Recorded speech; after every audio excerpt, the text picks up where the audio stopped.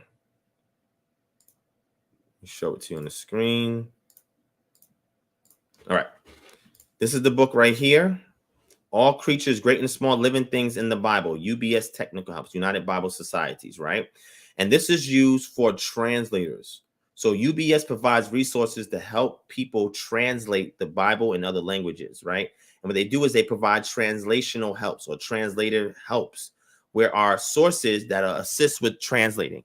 This one right here goes into all the animals that's in the entire text. And one of the animals that it deals with, is the animals that we, some of the animals it deals with are some of the birds that we see show up in Leviticus chapter 11 and Deuteronomy chapter 14. And it gives you details about these birds and these animals. I have a PDF of it somewhere. I can't find it at the moment. But if you want to order it, you can get it from here. Get it from Amazon, right? It's right there. Somebody said share the link. Sure. Let's share the link.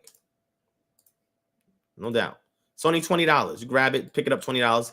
It is a excellent resource. Now, if you want to see a page from it, I could show it to you from my from the Patreon. Let me see if I could bring it up. Oh, matter of fact, I found it. Here it is. Oh, shoot, it's right here.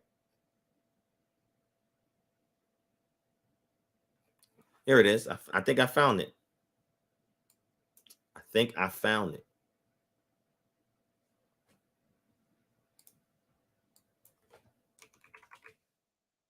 Yep, I found it. Oh, glad I found it. All right. So let me show it to y'all real quick. Sorry about that. I knew I had it. I was like, where is it at? But I'm going to show it to you real quick. Check it out.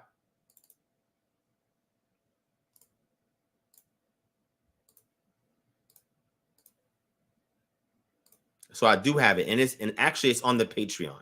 So if you want to see it from there, I can get it for you. Give me a second.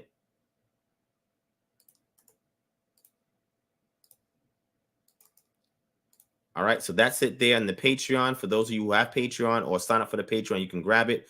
But let me show you a page from it. All right, let me show you a page from it. Let's deal with, let me pull it up. All right, here it is. All right, Fauna and Flora of the Bible, all right? Helps for Translator Series, technical helps. I recommend everybody in here who's serious about the language to get these translators for helps or technical help series from UBS. They are invaluable.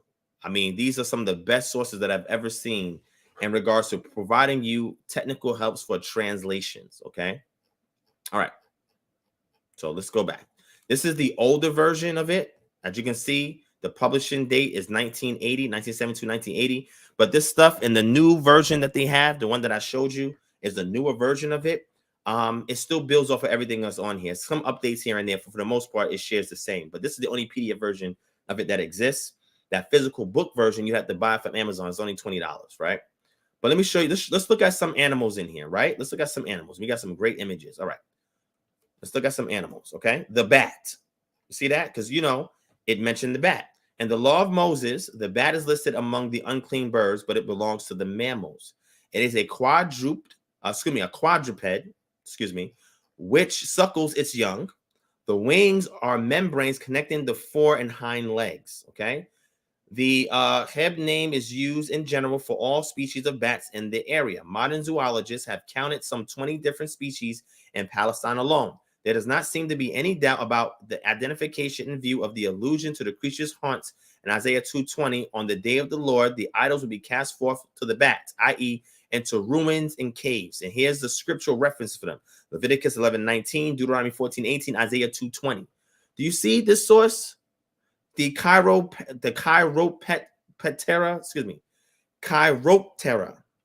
That's the word for it. And that's the scientific name for it, right? And here's the Hebrew name for it, the atalef, right? So this source, it breaks down for you what the animal is, an image of the animal, where the references for it is, and it gives you a little summary about it. So let's go into some other birds, right? So look, we got bees in here too. See, bee is there too. Hornet is in there. The chameleon, the cock, your hen, your chicken. Poultry farming originated in India, once it spread to Babylon, Egypt, Greece, and Palestine. According to the Talmud, the Jews were forbidden to have poultry in Jerusalem because insects and larvae from the dung might contaminate the meat which was used for offerings in the temple. You hear that? The references in the Gospels may therefore allude to cocks and hens kept by the Romans. 2 HB seals from Palestine, however, portray a rooster and make it certain that this fowl was found in biblical lands in the 1st century BC. All right. Then it goes into the New Testament rendering of it, etc. So we do have reference to the chicken, right? From the Talmud, it says, but you don't see it in scripture. There's allusions to it or to a fowl-like bird, but it doesn't use that word for chicken, or in this case, cock, which would be the male chicken, right? Let's keep going, right? Here's the cormorant, right here. The Hebrew word is shalach, right? The cormorant frequents swamps around the Sea of Galilee, Lake Huleh, and the Mediterranean coast, where it builds its nest in high trees, usually in large colonies. It is a dark-colored bird with a rather long neck. Under the bill, it has a sack in which it keeps the captured fish. The HB name originally denotes the hurling down of the bird upon its prey, illustrating its habit of diving into deep water and sometimes practically swimming beneath the surface in its hunt for fish. The greed of the cormorant is proverbial. It was ceremonially unclean to the Jews. Driver in HDB considers a cormorant unlikely for shalach since the word occurs in both occasions in the middle of the list of owls. He suggests the fisher owl, right? Although this bird is not common in Palestine. NEB follows Driver in translating anafath as cormorant, see heron, right? And then it goes into various passages. Then you have the crane. The crane is one of the long-legged wading birds. It is dark gray in color with a long beak, neck, and legs. It breeds in northern Europe and Asia and goes south during the winter. With a wingspan of 2.4 meters, it is the largest bird that flies over Palestine. Right? The dictionaries maintain that the meaning of the HB word is uncertain, and BDB points out that the cry made by a crane does not fit the context of Isaiah 30:14. The only certain thing to be said is that the context in Jeremiah 8:7 suggests a migratory bird. Again, when it comes to birds in the dietary law, it mostly talks about a characteristic of the bird. And then you have to look in your environment to see what that is and what to attribute those characteristics to what birds that exist in their environment. That's why it's easy to use that as a template today. So if you go into another environment in exile, you can use those same characteristics and apply it to animals that's in that environment. One thing, like I said, for example, is owls and eagles and how they are what's called birds of prey. Okay, they eat vermin. So if there's other variants of these type of birds that exist, you know, hey, this is the characteristic of this bird, therefore it's unclean. You don't really have that designation for other animals that's considered unclean because we know what those words are and the cognizance that's used in that region or in that area. Okay. All right.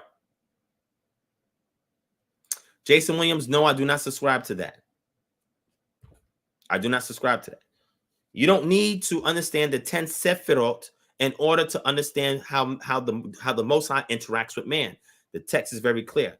Brothers will say, oh, you just at the Peshat to the Remez level of interpretation, brother. No, I understand the Sud understanding of it, but it's not really applicable. It's subjective, and it's based on something that is unfounded by the text. And that is my argument, that it's unfounded by the text. And you don't need it. Very clear. You don't need it. Now, duck mentioned in those lists of prohibited birds? No, duck is not mentioned in there. So is duck unclean or clean? Will determine on how you apply halakha about the duck. You will look for characteristics that's used to identify these birds in Deuteronomy 14 and Leviticus chapter 11. Okay. But no, I don't subscribe to the Sephirot because I study Kabbalah just to know what other people use, not because I myself subscribe to it. I don't subscribe to Kabbalah. I don't subscribe to it. Just like I don't bind myself to the oral tradition that's found in the Talmud, or more specifically in the Mishnah, and it's commented on in the Gemara of the Talmud. I don't also myself, even though I understand it, I myself don't subscribe to gematria. These are things from my perspective that you don't need in order to understand the text. Now, maybe in the past, it may have been helpful, but with the wealth of resources we got today, you don't need these items. You don't, and that's my position. People are welcome to disagree with that. That's fine. But if we go into the origins, all three, matter of fact, gematria, you know what gematria comes from? It comes from Greek culture. The earliest source we have of gematria goes back to Assyrian culture. Sargon II goes back to Assyrian culture. And then its use became more widespread and used by the Greeks before the Jews started using it. The Greeks. That's Greek culture. You know, Sufism, Islam, a lot of its beginnings predates Kabbalah. But Kabbalah shares a lot of things with Sufism and Islam. Very fascinating. I have a whole book on that. It's very fascinating. But the key thing that I'm saying is these are things that come later. Later. You got to show me this information contemporary in the Iron Age 1, Iron Age 2, ABC era. Show it to me where they were using gematria. Show it to me where they were using Kabbalah as understood today. Show me about oral tradition. Now, did oral tradition exist? Yes, they do. They did exist. Does the Talmud contain any instances of ancient oral tradition? Yes, because it can be validated with other ancient Near Eastern works and archaeology. So yes, it does contain it. But is all of it? Does all of the Talmud contain pure oral traditions that go back to Moses? No, it does not. It does not. And anybody that does a text critical analysis of the Talmud will be able to tell you that. There's various ways we can tell that. More importantly, did you know that there are loan words in the Talmud? Loan words in the Talmud from other cultures that have other meanings attached to it?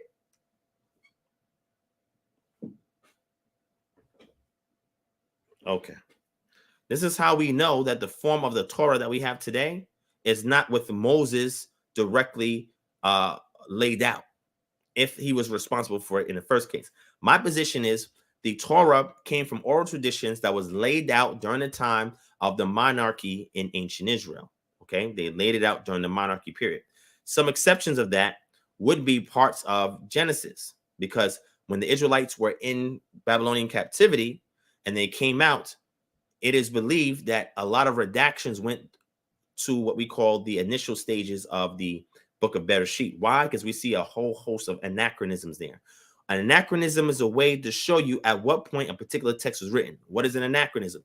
Anachronism is using a modern term to describe something in the past, whereas in the past that term did not exist, but we use that term today to describe something in the past, and that term normally comes from colloquial speech, the everyday vernacular that we speak to each other day to day, right?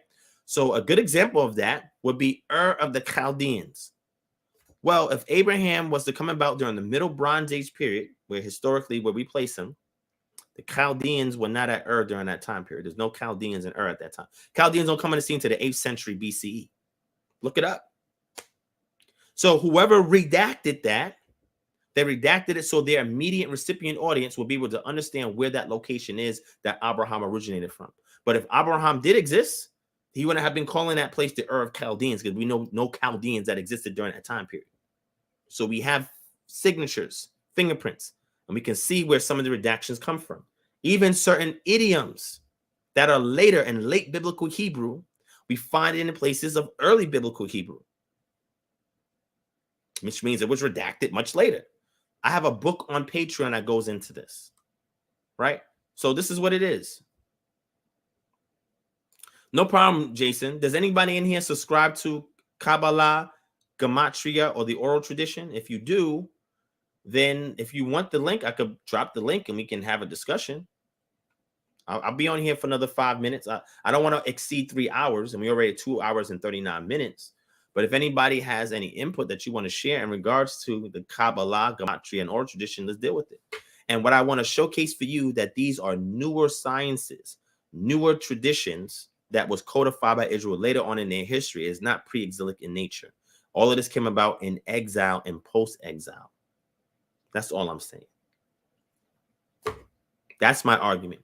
What I do here, the objective is to restore and reconstruct. Well, reconstruct and restore the ancient pre-exilic Israelite culture, right? As laid out by Torah, that we see laid out in Torah, that we see in the lives of the patriarchs and through Moshe, given this theocracy or this theocratic system to the children of Israel, which is just a codification of the customs that they already had. But now they're being commanded to keep certain things in a particular form or fashion. Okay? The codification is unique. The actual customs themselves, they're not unique because they exist in the ancient Near East. And you can find parallel in almost any sister culture that existed at that time. Okay? Brother, you still don't believe the immaculate birth. I don't know what the immaculate birth is. I know what the immaculate conception is, and that refers to Miriam or Mary. That has nothing to do with Yeshua or Jesus.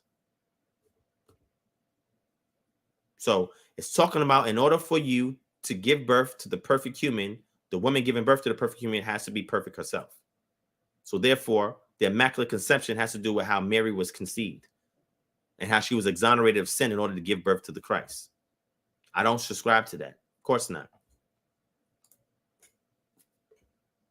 I don't subscribe to that. That understanding was created by your post-Nicene church fathers. They came up with that. And then that was codified in several councils after that. I don't subscribe to that. If you do, more power to you. I don't subscribe to that. That's dogma. I don't deal with that. Okay? So I think that was enough investigation on questions on tonight. I'm going to go ahead and close out. I don't see a lot of participation in the chat, probably because half the people are asleep and just letting the video play. But it's all good. But those of you who are watching the replay, thank you for making it this far. I truly appreciate it.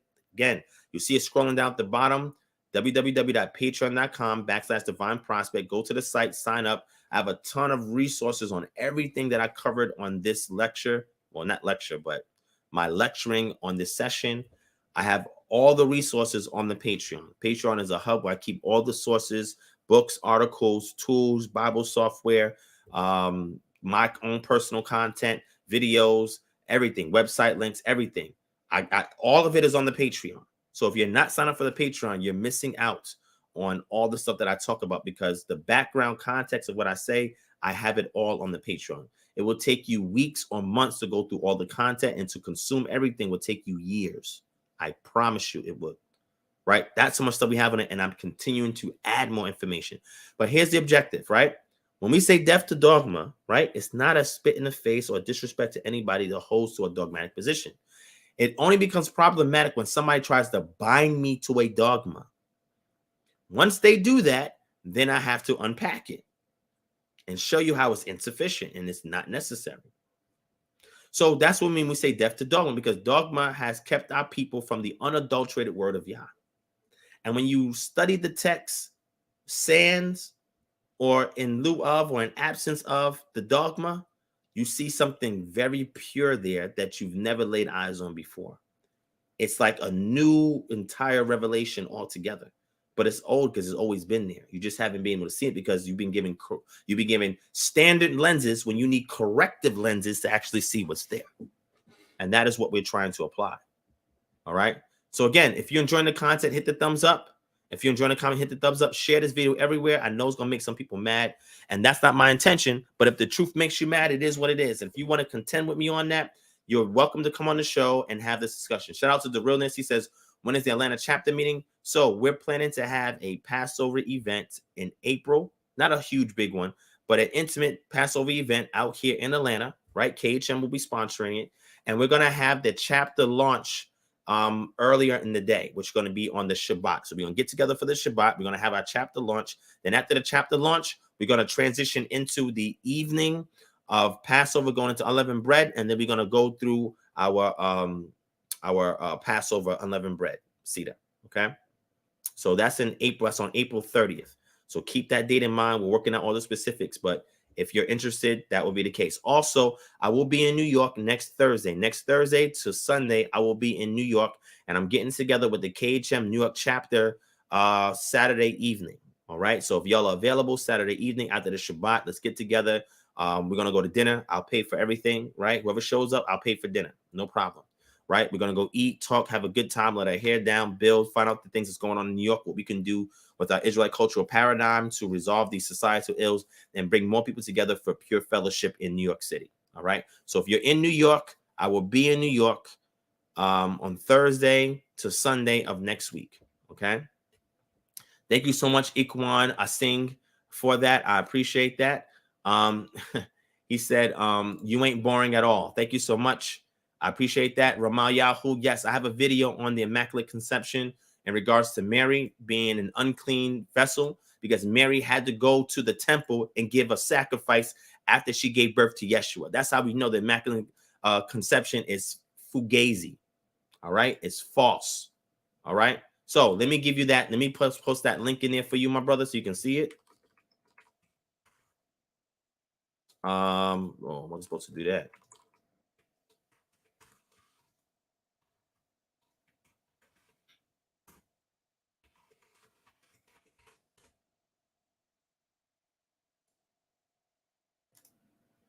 I go into the Catholic Catechism and everything in this video. Here you go. That's for you, my brother. Enjoy. Okay. Blessings, Graham said, thanks for all the information. No problem. I appreciate that. Brother Kazak Yasharahla says, loving the information being brought out. I'm glad you enjoy that. John says, we are still here. I know you're here. You're in a totally different time zone altogether, John. John is in Melbourne, Australia, just so y'all know. That brother's all the way out in Australia. All praise to the Most High. Originally from Tanzania, but the brother's all the way out in Australia, Melbourne, Australia. All praise to the Most High, man. Inkpen 27 said, we woke. We woke. Scott said, we up. You know what I'm saying? I mean, look, this is, to me, sharing this information with y'all and learning it in the process in order to share it objectively with y'all. I love this better than watching Netflix, man. I love this better than watching sports. I love this better than any other hobby I can have. I've never in my life have loved it this much until Yah has placed the ministry on me to serve the people with it. And then I grew into loving it. It's different. I have other hobbies and interests outside of this, right? But I grew into loving this. And I just love to edify our people, because what I strive to do is give you information to save you time so you can take it further than me. I don't give it to you so you can think, oh, Divine's the end all be all the information. No, I give it so you can be better than me. I get it so I can place you on my shoulders and you can see further than I can. You can get further. I save you time. I'm saving time. This is what I'm trying to do. Asantewaa, no, they won't be. Not this time. Next time they will. Not this time. We'll be back again, probably sometime in spring, summer, where the fam will be with me, but they won't be with me this time. Anunnaki Offspring Israelite says, Shalom, shalom to you as well. Get Wise says, we still here. All right. Okay, cool. I appreciate that. So let me close off, family, for somebody sees the 3 hours and get a heart attack. It's only the real ones that's going to peruse through all this information, because again, all I simply do is I provide you the information. Don't kill the messenger. It is what it is. It is what it is. People get mad at me because I speak on stuff. Okay, just deal with the information. You ain't got to get mad at me personally. It's not personal, because I'm not saying it to you. I'm not naming no names when I give out this information. It just is what it is. And if anybody has a grievance about it, or you get personally flustered about it, then you have an opportunity. We'll share the link with you, and you can get on here and you can go back and forth with me. No problem. It is what it is. So shout out to all my KHM fam. I appreciate y'all. We had a meeting on Thursday evening that went well. It was excellent. Those of you who missed the meeting, I'll be editing the video of it soon, and it'll be posted, and the link will be sent out to all of our KHM members. Thank you guys for all your support and all that you have done and rocking with KHM from day one. Thank you to all of my patrons on Patreon who is gobbling up all of this information. Patreon, I mean, in the Israelite community, I have not found any repository of information like what we put on Patreon. It is unfounded anywhere in the Israelite community. That is not to say that nobody else is contributing, because yes, there's a good amount of people that are contributing to the data, the collective data that we get, or the knowledge base that we have in Israel. But the way that we have it on our Patreon is unique. And the amount of posts we have, almost 700 posts, is also unique. That is why we are the #1 by patron subscribers in the Israelite community, our Patreon, because people love the objectivity of the resources, the information, and the methodology. And then you get some of my content sprinkled in the middle of that, right? But we give you everything you need to figure this thing out for yourself. And when we do the classes, we're going to teach you how to use all these resources. That's coming very soon. And when y'all see it, you'll join these classes, you're gonna like, yo, Divine, you need to be charging like $1,000 for these classes. Like, nah, for what? My classes is gonna be the cheapest in the Israelite community. And if you're a patron, you get it half off. Meaning that when I say half off, that means the value of which it is, it's already gonna be included in your Patreon pledge every month. That means you're not coming out of pocket any more than what you're already given for Patreon for the classes. But a la carte outside of that, because I have maybe about 100 people that want to take the classes who are not part of Patreon, 100 people. Then we have our Patreon. Everybody on Patreon want to take the classes. So that's 376 people from Patreon and 100 plus people. I got almost 500 people that want to take these classes. Now, why is that? Is it because Divine is special? No, it's nothing special about me. It's because I'm showing you what your moray uses. You see? That's why people are going to get mad at me. That's why people are going to get really mad. The stuff that your moray uses to get to his understanding, I'm going to give everything to y'all. I'm going to show you everything. I'm going to show you the techniques. I'm going to show you the sources. I'm going to show you the methodology. I'm going to give you the tools. I'm going to give you all of that. I'm going to give everything out. So after maybe about 4 classes, you can do a proper midrash or exegesis yourself without your moray. Now, that doesn't mean that you shouldn't have a moray. It's good to have somebody that oversees, hold you accountable, and that can give you insight and chokmah, wisdom, right? But if you have a moray that seems to prance around like he has all the information, he's the smartest person in the room, brightest bulb in the room, I'm going to give you all the stuff that he uses. I'm just going to give it to you free game. Now, here you go. Take it. This is it. There you go. So next time you hear something, oh, I know where that comes from, and cite the source and read word for word verbatim from what that person is saying. Your moray, your teacher, your congregational leader, listen, that stuff was good 30, 40, 50 years ago. In 2022, right, for somebody to make you feel that only under their auspices can you progress in this walk is very problematic for me. Some people may be just sheep. We don't cultivate sheep over here. We cultivate disciples, students that then can teach their teachers. A student that can teach his teachers, because he can take what the teacher taught and do something with it using intellectual properties and their creative unctions. They can produce something unique from what they've been taught to give back to their teacher. So we don't shepherd sheep over here. We don't go bah and just follow me wherever I go. Okay, Divine says this, so I'm gonna say that. No, Divine demonstrated it, gave me the resource and methodology. This is the conclusion he came to. I use the same techniques. I came to the same conclusion. That's why I agree with Divine. So we don't foster sheep over here. It's not what we do. I'm not a shepherd. I don't foster sheep. I don't do that. Right? What I do is I train you to be self-sufficient and autonomous. That's what we do. That's how we instruct. And this is why people in the Israelite community do not like me, because I undermine their dogmas and doctrines by simply sharing with you where it comes from. That's why I don't get invited to no events no more. Nobody invites me to, I don't get invited to no events no more. I don't get invited for speaking engagements from prominent people in the community no more, whether it's on their platform, whether it's on an event. They don't bring me nowhere. You know why? Because if people get a wind of the stuff that I teach and share and go back and take a look at it, it may hurt the things they teach in their congregation or in their synagogue, if they have a synagogue, or their temple, or whatever the case may be. And that's not the intention. That's not the intention. And again, I don't hate these mores. I love all of them. Everybody has a purpose. But the problem is the preeminence, the lording over, the doctrine of the Nicolaitans. When that doctrine is preeminent in our community, it's very problematic and it holds us back. People escaping Christianity and Judaism only to go into the same thing. You're escaping rabbis and pastors to get the same thing in this movement. And what I say, that doesn't mean that there should not be leaders. Yes, leaders should be there, of course. But it's the heart of the leader. What are they trying to do? What are they trying to accomplish? Can you survive without your leader? Anybody that I teach, if something happens to me, they have everything they need to keep going. They don't have to even go back into the stuff that I taught prior because they learned from it. Now they're building something new from it. That is the best way to showcase that you're a good teacher, when you can teach your students how to teach you. And the moment that your teacher fails to be a student and fails to be accountable and correctable is the moment that they fail to be your teacher.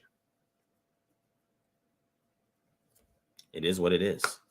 And you're right, JD Israel, the truth messes with their money. But you know what? The support that we get at KHM The 6-figure support that we get at KHM is based on people valuing that you don't have to be the be-all, end-all, know-all information. Just share it with people, and people will patronize you. They respect that. They honor that because it shows transparency and objectivity, or at least an attempt at that. Because I don't know everything. I'm still learning, right? I've been corrected numerous times since being in this walk, and I'm okay with that. So worst thing can happen. That's why I invite people on to debate me or to voice their grievances. The worst thing that can happen is I learned something. That's the worst thing that can happen. The only L I take is learning. Y'all take L's when your egos get hurt and you get proven wrong. The L I take is learning. That's the L I take. It is what it is.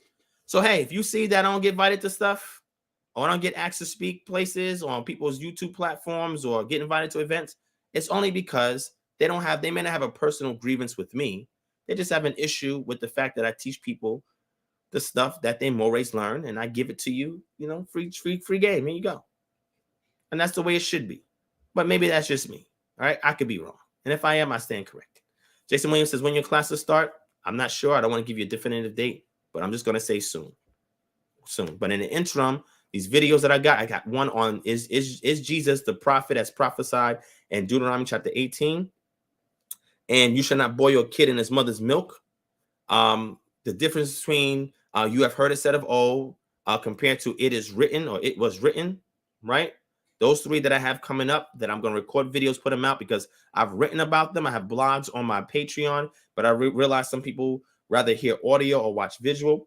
So I'm gonna produce these videos for you guys, but I'm gonna continue writing my blogs on my position in regards to these particular subject matters, right? So just stay tuned. All right.